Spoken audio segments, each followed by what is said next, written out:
ರಾಜ್ಯಕ್ಕೆ ಬರೋಣ. ರಾಜ್ಯದಲ್ಲೂ ಕೂಡ ಮುಂದುವರೆದಿರುವಂತದ್ದು ಮಳೆಯ ಆರ್ಭಟ. ಇನ್ನು 3-4 ದಿನ ಭಾರಿ ಮಳೆ ಆಗುತ್ತಂತೆ. 13 ಜಿಲ್ಲೆಗಳಲ್ಲಿ ಕಟ್ಟೆಚ್ಚರಕ್ಕೆ ಸಿಎಂ ಬೊಮ್ಮಾಯಿ ಸೂಚನೆಯನ್ನ ಕೊಟ್ಟಿದ್ದಾರೆ. ರಾಜ್ಯದಾದ್ಯಂತ ಮುಂದುವರೆದಿದೆ ಮಳೆಯ ಆರ್ಭಟ. ಇನ್ನು 3-4 ದಿನಗಳ ಕಾಲ ಭಾರಿ ಮಳೆ ಆಗುತ್ತೆ ಎನ್ನುವಂತ ಎಚ್ಚರಿಕೆಯನ್ನು ಹವಾಮಾನ ಇಲಾಖೆ ಕೊಟ್ಟಿರುವಂತದ್ದು. ಇನ್ನು 13 ಜಿಲ್ಲೆಗಳಲ್ಲಿ ಕಟ್ಟೆಚ್ಚರ ವಹಿಸುವಂತೆ ಸಿಎಂ ಸೂಚನೆ ಕೊಟ್ಟಿದ್ದಾರೆ. ಕೊಡಗು, ಕಲಬುರಗಿ ಜಿಲ್ಲೆಯಲ್ಲಿ ಶಾಲಾ ಕಾಲೇಜಿಗೆ ರಜೆಯನ್ನ ಘೋಷಣೆ ಮಾಡಲಾಗಿದೆ. ಅಲ್ಲೂ ಕೂಡ ನಿರಂತರವಾಗಿ ಮಳೆ ಸುರಿತಾ ಇರುವಂತಹ ಹಿನ್ನೆಲೆಯಲ್ಲಿ ಇನ್ನು ಉಳಿದಂತೆ ಕರಾವಳಿ ಭಾಗದ ಜಿಲ್ಲೆಗಳಲ್ಲಂತೂ ಸೋಮವಾರದವರೆಗೂ ಕೂಡ ರಜೆಯನ್ನು ಈಗ ಆಲ್ರೆಡಿ ಘೋಷಣೆ ಮಾಡಲಾಗಿತ್ತು. ಕೊಡಗಿನಲ್ಲಿ ಸತತ 3ನೇ ದಿನವೂ ಕೂಡ ಶಾಲಾ ಕಾಲೇಜಿಗೆ ರಜೆಯನ್ನು ಘೋಷಣೆ ಮಾಡಲಾಗಿದೆ. ಉತ್ತರ ಕನ್ನಡ ಜಿಲ್ಲೆಯಲ್ಲೂ ಕೂಡ ಧಾರಾಕಾರ ಮಳೆ ಮುಂದುವರೆದಿರುವಂಥದ್ದು. ಮುಂಡಗೋಡು, ಸಿದ್ದಾಪುರ, ಅಂಕೋಲಾ, ಶಿರ್ಸಿ ತಾಲೂಕುಗಳಲ್ಲಿ ರಜೆಯನ್ನ ಘೋಷಣೆ ಮಾಡಲಾಗಿದೆ ಶಾಲಾ ಕಾಲೇಜುಗಳಿಗೆ. ಏಕೆಂದರೆ ನಿರಂತರವಾಗಿ ಮಳೆ ಸುರಿತಾನೇ ಇದೆ. ಅಲ್ಲಿ ಯಲ್ಲಾಪುರ, ಹಳಿಯಾಳ, ದಾಂಡೇಲಿಯಲ್ಲಿ ಶಾಲೆಗೆ ರಜೆಯನ್ನ ಕೊಟ್ಟಿಲ್ಲ. ಆ 3 ತಾಲೂಕುಗಳನ್ನು ಬಿಟ್ಟು ಉಳಿದ ಕಡೆ ಉತ್ತರ ಕನ್ನಡ ಜಿಲ್ಲೆಯಲ್ಲಿ ರಜೆಯನ್ನು ಘೋಷಣೆ ಮಾಡಲಾಗಿದೆ. ನಿರಂತರವಾಗಿ ಮಳೆ ಸುರಿತಾ ಇರುವಂತಹ ಹಿನ್ನೆಲೆಯಲ್ಲಿ ಇನ್ನು ಮಹಾರಾಷ್ಟ್ರದಲ್ಲಿನ ಮಳೆಯಿಂದ ಯಾದಗಿರಿಯಲ್ಲಿ ಪ್ರವಾಹದ ಭೀತಿ ಉಂಟಾಗಿದೆ. ಯಾದಗಿರಿ, ಬೆಳಗಾವಿ, ಚಿಕ್ಕೋಡಿ ಭಾಗದಲ್ಲೂ ಕೂಡ ಪ್ರವಾಹದ ಭೀತಿ ಉಂಟಾಗಿರುವಂಥದ್ದು. ಒಂದು ಮಳೆ ಬರ್ತಾ ಇದೆ ಅನ್ನುವಂಥದ್ದು, ಅದರ ಜೊತೆಗೆ ಮೇನ್ ಎಫೆಕ್ಟು ಅಂದ್ರೆ ಅಲ್ಲಿ ಮಹಾರಾಷ್ಟ್ರದಲ್ಲಿ ಧಾರಾಕಾರವಾಗಿ ಮಳೆ ಸುರಿತಾ ಇರುವಂತಹ ಹಿನ್ನೆಲೆಯಲ್ಲಿ ಅಲ್ಲಿನ ಡ್ಯಾಮ್ಗಳು ಭರ್ತಿಯಾಗಿ ಡ್ಯಾಮಿಂದ ನೀರು ಬಿಡ್ತಾ ಇದಾರಲ್ಲ, ಅದು ಎಲ್ಲವೂ ಕೂಡ ನದಿಗಳು ಉಕ್ಕಿ ಹರಿತಾ ಇದಾವೆ. ಅಪಾಯದ ಮಟ್ಟವನ್ನು ಮೀರಿ ಹರಿತಾ ಇರುವಂಥದ್ದು ಇನ್ನಷ್ಟು ಪ್ರವಾಹದ ಪರಿಸ್ಥಿತಿಯನ್ನ ತಂದಿಟ್ಟಿರುವಂಥದ್ದು. ನೆರೆ ಪರಿಸ್ಥಿತಿಯನ್ನ, ಪ್ರವಾಹ ಪರಿಸ್ಥಿತಿಯನ್ನು ಎದುರಿಸಲಿಕ್ಕೆ ಜಿಲ್ಲಾಡಳಿತಕ್ಕೆ ಸಿಎಂ ಸೂಚನೆಯನ್ನ ಕೊಟ್ಟಿದ್ದಾರೆ. ನಿನ್ನೆ ಅಷ್ಟೇ ಸಭೆಯನ್ನ ಮಾಡಿದ್ರು. ಡಿಸಿಗಳು, ಜಿಲ್ಲಾ ಪಂಚಾಯತ್ನ ಸಿಇಒಗಳ ಜೊತೆ ಮುಖ್ಯಮಂತ್ರಿಗಳು ಸಭೆಯನ್ನ ಮಾಡಿದ್ರು. ತುಂಗಾಭದ್ರಾ ನದಿ ಪಾತ್ರದಲ್ಲಿ ಧಾರಾಕಾರ ಮಳೆಯ ಹಿನ್ನೆಲೆಯಲ್ಲಿ ಮೈದುಂಬಿರುವಂಥದ್ದು. ತುಂಗಾಭದ್ರಾ ಬ್ಯಾರೇಜ್ಗಳು ಭರ್ತಿಯಾಗಿದ್ದಾವೆ. ಗದಗ ಜಿಲ್ಲೆ ಮುಂಡರಗಿ ತಾಲೂಕಿನ ಹಮ್ಮಿಗಿ ಬ್ಯಾರೇಜ್ ಭರ್ತಿಯಾಗಿದೆ.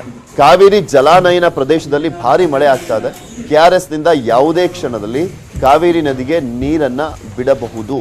ಆಸ್ತಿಪಾಸ್ತಿ, ಜಾನುವಾರು ರಕ್ಷಣೆಗೆ ಮುನ್ನೆಚ್ಚರಿಕೆಯನ್ನು ವಹಿಸಲಿಕ್ಕೆ ಸೂಚನೆಯನ್ನ ನೀಡಲಾಗಿದೆ. ನದಿಯಲ್ಲಿ ಸ್ನಾನ ಮಾಡುವಂಥದ್ದು, ಬಟ್ಟೆ ಒಗೆಯುವಂಥದ್ದು, ದನ ಕರು ತೊಳಿಬಾರ್ದು ಅಂತ ನದಿ ಪಾತ್ರದ ಜನರಿಗೆ ಜಿಲ್ಲಾಡಳಿತ ಸೂಚನೆಯನ್ನ ಕೊಟ್ಟಿದೆ. ಯಾಕೆಂದ್ರೆ ಯಾವಾಗ ಬೇಕಾದ್ರೂ ನೀರು ಬಿಡುವಂತ ಸಾಧ್ಯತೆ ಇರುವಂತ ಹಿನ್ನೆಲೆಯಲ್ಲಿ ಸೊ ನೀವು ಯಾರು ಕೂಡ ನದಿ ಪಾತ್ರದ ಜನರು ನದಿ ಪಾತ್ರದ ಬಳಿ ಇರಬೇಡಿ, ದಡದಲ್ಲಿ ಇರಬೇಡಿ ಅಂತ ಸೂಚನೆಯನ್ನ ಕೊಡಲಾಗಿದೆ.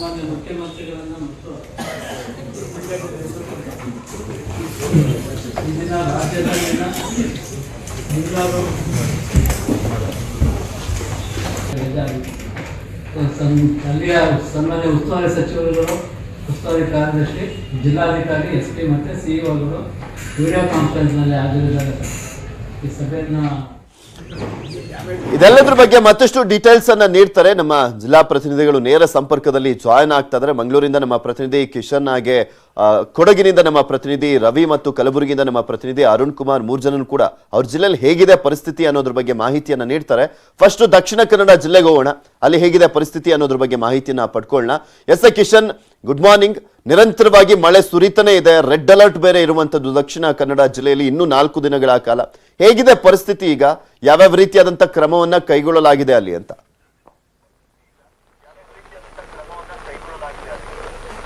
ಪೃಥ್ವಿರಾಜ್, ನಿನ್ನೆ ಮಧ್ಯಾಹ್ನದ ಬಳಿಕವಾಗಿ ಮಳೆ ಸ್ವಲ್ಪ ಮಟ್ಟಿನ ಬಿಡುವನ್ನ ಪಡೆದಿತ್ತು. ಆದ್ರೆ ಇವತ್ತು ಮುಂಜಾನೆಯಿಂದ ಎಡೆಬಿಡದೆ ಜಿಲ್ಲೆಯಾದ್ಯಂತ ಮಳೆ ಸುರಿತಾ ಇದೆ. ಇದು ಬಹಳಷ್ಟು ಆತಂಕಕ್ಕೆ ಕಾರಣವಾಗಿರುವಂತದ್ದು. ಯಾಕೆಂದ್ರೆ ಜಿಲ್ಲೆಯ ಜೀವನದಿ ನೇತ್ರಾವತಿ ಏರಿಕೆಯನ್ನ ಕಂಡು ನಿನ್ನೆ ಮಧ್ಯಾಹ್ನದ ಬಳಿಕ ಸ್ವಲ್ಪ ಇಳಿಕೆಯನ್ನು ಕಂಡಿತ್ತು, 2 ಮೀಟರ್ ಇಳಿಕೆಯನ್ನ ಕಂಡಿತ್ತು. ಆದ್ರೆ ಇದೀಗ ಮತ್ತೆ ಜಿಲ್ಲೆಯಾದ್ಯಂತ ಭಾರಿ ಮಳೆ ಆಗ್ತಿರೋ ಹಿನ್ನೆಲೆಯಲ್ಲಿ ಜೀವನದಿಗಳು ಮತ್ತೆ ಉಕ್ಕಿ ಹರಿಯುವ ಸಾಧ್ಯತೆಗಳು ಕೂಡ ಇದೆ. ನಿನ್ನೆ ಮಂಗಳೂರಿನ ತಾಲೂಕಿನ ಹಲವು ಪ್ರದೇಶಗಳು ಜಲಾವೃತಗೊಂಡಿತ್ತು. ಕಿನ್ನಿಗೋಳಿ, ಮುಲ್ಕಿ, ಕಟೀಲು, ಎಕ್ಕಾರು ಸುತ್ತಮುತ್ತಲಿನ ಹಲವು ಭಾಗಗಳು ಜಲಾವೃತಗೊಂಡಿತ್ತು. ಯಾಕೆಂದ್ರೆ ಅಲ್ಲಿನ ನದಿಗಳಾದಂತಹ ಶಾಂಭವಿ ಮತ್ತೆ ನಂದಿನಿ ಮೈತುಂಬಿ ಹರಿದಿತ್ತು. ಆ ಪ್ರವಾಹ ಪರಿಸ್ಥಿತಿಯನ್ನು ಅಲ್ಲಿನ ಜನ ಎದುರಿಸ್ತಾ ಇದ್ರು. ಆದ್ರೆ ಮಧ್ಯಾಹ್ನದ ಬಳಿಕ ಮಳೆ ಸಂಪೂರ್ಣವಾಗಿ ಕಡಿಮೆ ಆಗಿತ್ತು. ಜನ ಕೂಡ ಒಂದು ಆತ್ಮವಿಶ್ವಾಸದಲ್ಲಿದ್ರು, ಮಳೆ ದೂರ ಆಗುತ್ತೆ ಅಂತ ಹೇಳಿ. ಆದ್ರೆ ಇವತ್ತು ಮುಂಜಾನೆಯಿಂದ ಮತ್ತೆ ಎಡೆಬಿಡದೆ ಮಳೆ ಸುರಿತಾ ಇದೆ. ಇದು ಜನರಲ್ಲಿ ಮತ್ತಷ್ಟು ಆತಂಕವನ್ನ ದೂಡಿರುವಂತದ್ದು.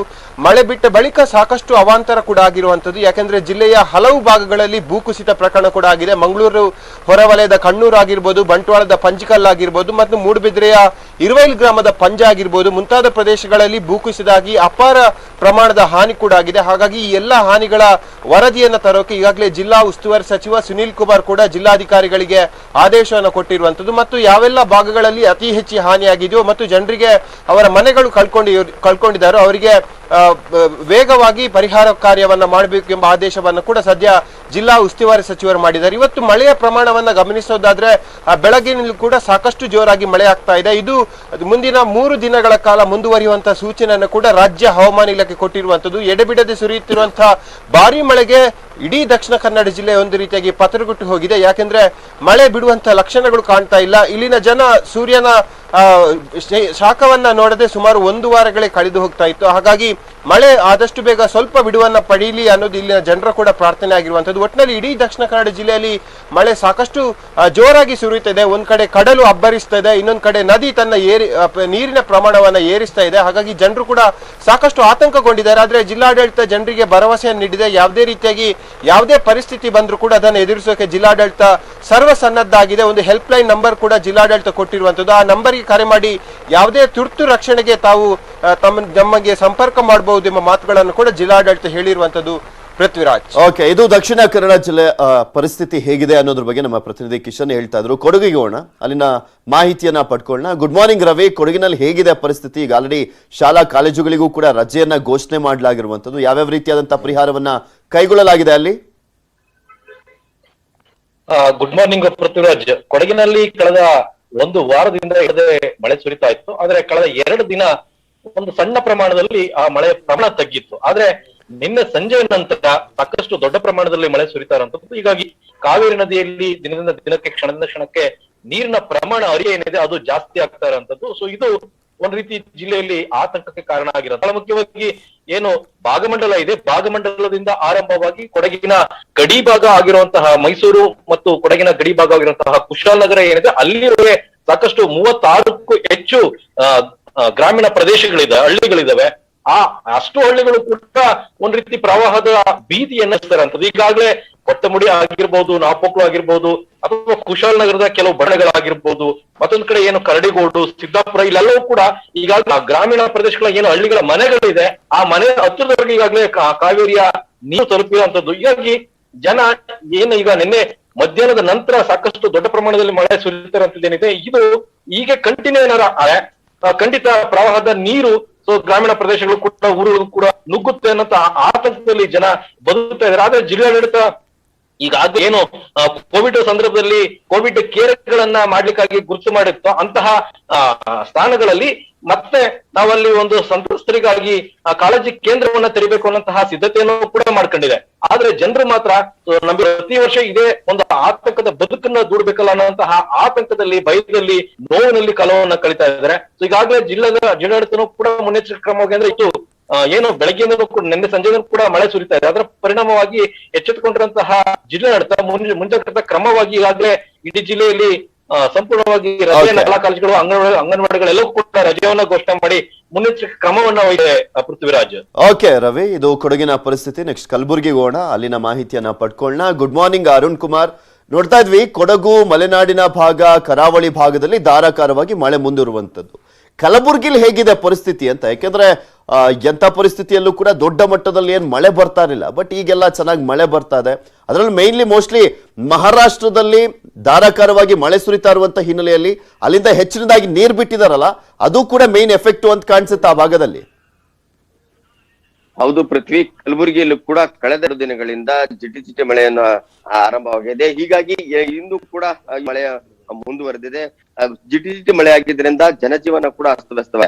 ಆದ್ರೆ ಇಲ್ಲಿ ದೊಡ್ಡ ಪ್ರಮಾಣದ ಮಳೆ ಬಂದು ಯಾವುದೇ ರೀತಿಯ ಇನ್ನು ಹಾನಿಯಾಗಿಲ್ಲ. ಆದ್ರೆ ಏನು ಮುಂದೆ 3 ದಿನಗಳ ಕಾಲ ಏನು ಹೆಚ್ಚಿನ ಮಳೆ ಬರುವಂತ ಸಾಧ್ಯತೆ ಹಿನ್ನೆಲೆಯಲ್ಲಿ ಈ ಒಂದು ಹಿನ್ನೆಲೆಯಲ್ಲಿ ಕಟ್ಟುನಿಟ್ಟಿನ ಕ್ರಮಕ್ಕೆ, ಮುಂಜಾಗ್ರತಾ ಕ್ರಮಕ್ಕಾಗಿ ಜಿಲ್ಲಾಧಿಕಾರಿಗಳು ಕಲಬುರಗಿಯಲ್ಲಿ ಇಂದು ಶಾಲಾ ಕಾಲೇಜುಗಳ ರಜೆಯನ್ನ ಘೋಷಣೆ ಮಾಡಿದ್ದಾರೆ.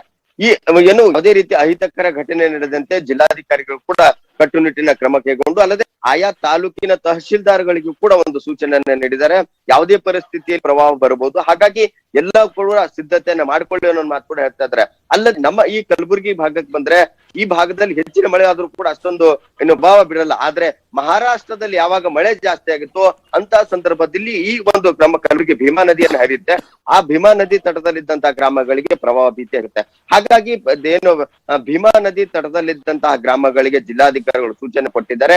ಯಾವುದೇ ರೀತಿಯ ಕೆಲಸ ಕಾರ್ಯಗಳಿಗೆ ಮತ್ತೆ ಜಾನುವಾರುಗಳನ್ನ ಆ ನದಿ ಪಾತ್ರದ ಜನರಿಗೆ ಒಂದು ಸೂಚನೆಯನ್ನು ನೀಡಿದ್ದಾರೆ. ಅಲ್ಲಿ ನದಿ ಒಳಗಡೆ ಇಳಿಯದಂತೆ ಸೂಚನೆಯನ್ನ ಕೊಟ್ಟಿದ್ದಾರೆ. ಈ ಹಿಂದೆ ಕಳೆದ 2-3 ಬಾರಿ ಕೂಡ ಮಳೆ ಬಂದಾಗ ಪ್ರವಾಹ ಉಂಟಾಗಿತ್ತು. ಹಾಗಾಗಿ ಆ ಎಲ್ಲಾ ರೀತಿಯ ಪರಿಸ್ಥಿತಿಗೆ ಹೊಂದಿಕೊಳ್ಳೋದಕ್ಕೆ ನೀವು ಸಜ್ಜಾಗಿರಿ ಅನ್ನೋ ಕೂಡ ಮಾತು ಕೂಡ ಹೇಳಿದ್ದಾರೆ. ಹೀಗಾಗಿ ಕಲಬುರಗಿಯಲ್ಲೂ ಕೂಡ ಯಾವುದೇ ರೀತಿಯ ಪ್ರವಾಹ ಹಿನ್ನೆಲೆಯಲ್ಲಿ ಏನು ಪ್ರವಾಹ ಬರ್ಬೋದು ಅನ್ನೋ ಮುನ್ನೆಚ್ಚರಿಕೆ ಕ್ರಮವಾಗಿ ಎಲ್ಲಾ ಸಿದ್ಧತೆಗಳನ್ನು ಕೂಡ ಜಿಲ್ಲಾಡಳಿತ ಮಾಡ್ಕೊಂಡಿದೆ. Okay, thank you Arun.